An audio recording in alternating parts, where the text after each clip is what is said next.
बड़ेल। मेरा नाम विक्की प्रकाश बड़ेल है।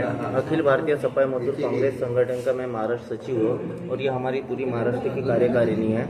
हमारा आज पत्रकार परिषद लेने का उद्देश्य है सफाई कामगारों को न्याय, कि जैसे कि आज कोरोना महामारी इतना बड़ा हुआ पिछले कई वर्षों में, और कोरोना महामारी जैसे कालावधि में भी सफाई कर्मचारी ने अपनी जान की परवाह किए बगैर देश सेवा दी है, और उसके बाद में भी उसको जब न्याय नहीं मिला तो संगठन के माध्यम से कोर्ट में जाकर के उनको न्याय दिलाने का काम अखिल भारतीय सफाई मजदूर कांग्रेस संगठन से किया गया, और उसमें कुछ ही लोगों को 50 लाख सानुग्रह न्यायालय के माध्यम से मिला, जिसके वजह से आज अपने हक की लड़ाई के लिए हमको कोर्ट के दरवाजे खटखटाना पड़ता है, जबकि दिल्ली से लेकर दिल्ली तक भारतीय जनता पार्टी पक्ष का सरकार बैठा हुआ है। और ऐसे परिस्थिति में एक छोटे वर्ग का जो कामगार सफाई कर्मचारी है, जो साफ सफाई का, क्योंकि कैसा हो गया है आज का दौर पे देखने आ रहा है कि सफाई सबको चाहिए, लेकिन सफाई कामगारों के न्याय की बात करें तो वहाँ पर में प्रशासन शासन ये 2 कदम पीछे चल रहे हैं। कि खुद के घर पे, जहाँ पर में घर की बात आई, शासन निर्णय GR निकाला गया है कि सफाई कर्मचारी की 25 वर्ष सेवा हुई है तो परम पूज्य डॉक्टर बाबा साहब आम्बेडकर श्रम साफल्य आवास योजना के अंतर्गत परिपत्रक जारी कर सभी सफाई कर्मचारियों को मालकी हक का घर देने का परिपत्रक निकलता है 2017 को। आज 2024 में हम खड़े हैं। खुद की घर पे रहने वाली उप मुख्यमंत्री की देवेंद्र फडणवीस जी की सरकार पे इस नागपुर महानगर पालिका ने अभी तक इतना बड़ा विधान भवन का अभी चुनाव हो गया, बड़े बड़े उसमें चुनावी वादे किए गए, लेकिन सफाई कर्मचारियों की बात की गई।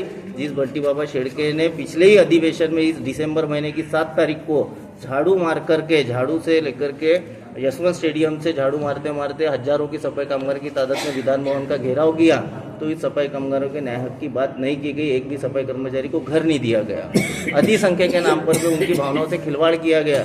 15-15, 20-20, 25-25 वर्ष होने के बाद में भी अधिसंख्या करके स्थायी करना है सफाई कर्मचारियों को। शहीद कोरोना योद्धा के जो अधिसंख्य एवजदार कामगार है, जो दैनंदिन रूप से 15 दिन 25 दिन का काम करते थे, उनको स्थायी करने के नाम पर में एक लॉलीपॉप दिया गया। उनको अभी तक स्थायित्व नहीं दिया गया। अधिसंख्या के नाम पर उनकी भावनाओं से खिलवाड़ किया गया। उनको किसी भी तरह का पेंशन योजना का लाभ, मृतक कर्मचारी को वारसा का अनुकंपा का लाभ, पेंशन का, ग्रेजुटी का लाभ, GPF का लाभ, इन सभी लाभों से वंचित रखा गया है। पढ़ा लिखा जो वर्ग है सफाई कर्मचारी, जो पढ़े लिखे सफाई कर्मचारी वर्ग को पदोन्नति देना है, पढ़े लिखे सफाई कर्मचारी को वर्ग 3 में सीधे नियुक्ति देने का परिपत्रक होने पर भी इन सफाई कर्मचारियों को आज भी पदोन्नति से भी वंचित रखा गया है, और उनको वर्ग 3 पे भी नियुक्ति, उनको बोला जाता है कि आपको सफाई करके ही ऊपर आना पड़ेगा। और आज पिछले 10-10, 12-12, 15 सालों से सफाई कर्मचारी BCom MA होने के बाद में भी आज नागपुर महानगर पालिका की दुर्दैवी हालत ऐसी है, बार बार निवेदन जरूर करने के बाद में भी, कि उसको सफाई का ही काम करना पड़ रहा है। आज की पत्र परिषद का मेन रीजन क्या था? आज की पत्रक का मेन रीजन यही है, अभी हमको दिवाली के पहले सफाई कामगारी कोरोना योद्धा का लड़ाई जो हमने भरी, आपके माध्यम से जो ताकत से, आपकी ताकत और हमारी ताकत संगठन के मिलकर के जो न्याय हक हमको कोर्ट से मिला है, अगर इस आने वाले अधिवेशन के पहले, अभी कल सरकार बैठ जाएगी, शपथ विधि हो जाएगा, तो उससे भी भयानक आंदोलन का रूप इस संगठन के माध्यम से बंटी बाबा शेड़के के साथ में लिया जाएगा।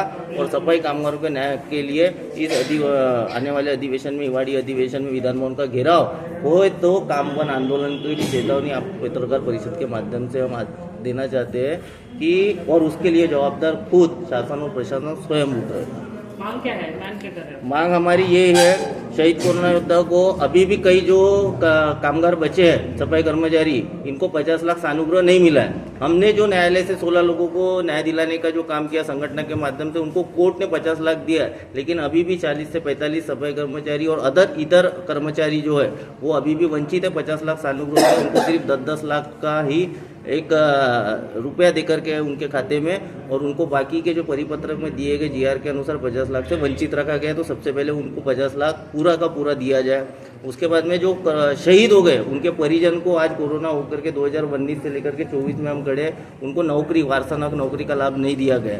पढ़े लिखे सफाई कर्मचारी वर्ग को वर्ग 3 में डायरेक्ट नियुक्ति, और जो पढ़ा लिखा आज के तारीख में जो 10-10, 12-12 वर्षों सफाई कर्मचारी सफाई कर रहा है, नाले में उतर रहा है, गटर में साफ कर रहा है, तो उसको पदोन्नति दिया जाए। श्रम साफल्य परम पूज्य डॉक्टर बाबा साहब अम्बेडकर श्रम साफल्य आवास योजना के अंतर्गत हर सफाई कर्मचारी जिसकी वर्ष से 25 वर्ष से सेवा हो चुकी है उसको परिपत्रक के अनुसार, हमको हमारा नया कुछ नहीं चाहिए, जो जीआर में दिया है वही चाहिए, उसके अंदर सभी सफाई कर्मचारी को घर बना करके देने का जो निर्णय है वो सर्वप्रथम प्राधान्यता में वो होना चाहिए।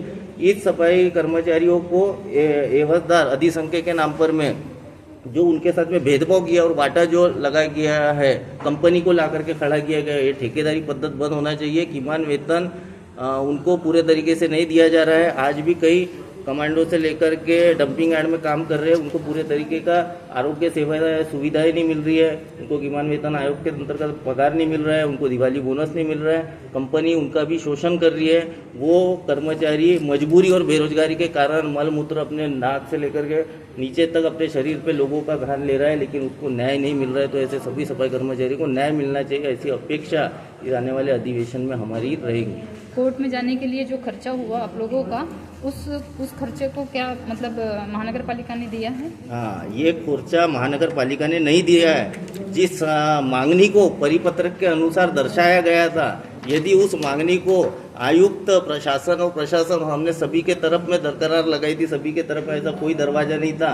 उप मुख्यमंत्री से ले मुख्यमंत्री, प्रधान सचिव से लेकर मंत्रालय मुंबई तक, सभी तक, महापौर उप महापौर तो ये यकीनी करने को तैयार नहीं थे कि कोरोना वालों को नागपुर महानगर पालिका को भी 50 लाख मिल सकते हैं। ये परिपत्रक को नकारने वाले लोग थे। तो ऐसे परिस्थिति में हमको कोर्ट जाना पड़ा, और जो सीधे तरीके से 50 लाख इनको मिल सकते थे तो वो कोर्ट के माध्यम से आते। इनके हक का पैसे का, इनका जो 50 लाख में से कुछ पैसा वकील के खर्च में इनके स्वयं बूझ से गया। कितना खर्चा हुआ होगा? वकील ने, अभी हाईकोर्ट का वकील है, मामला आप सभी जानते हैं, 4-4 कोर्ट वकील लड़ते हैं, उसमें हर व्यक्ति को 4-4 लाख 5-5 लाख ऐसा उनका प्रकरण देख करके उनकी पढ़ाई के हिसाब से सभी को अपने व्यक्तिगत खर्चे से वो खर्चा निभाना पड़ा, जिसका मुआवजा भी महानगर पालिका ने देना चाहिए, ऐसा आपके माध्यम से भी मांग है। क्योंकि ये समझना चाहिए आईएएस ऑफिसर को कि अगर इनको परिपत्रक के जरिए अगर हम सीधे लाभ दे, आज कोर्ट के माध्यम से आज इसमें नुकसान शहीद कोरोना योद्धा का मानसिक भी हुआ है और उनका आर्थिक भी महानगर पालिका के आयुक्त और कलेक्टर विपिन ईटनकर साहब इन्होंने भी किया है, जिसके लिए ब्याज का भी मुनाफा कोर्ट से नहीं मिला, जो मिला हमने वो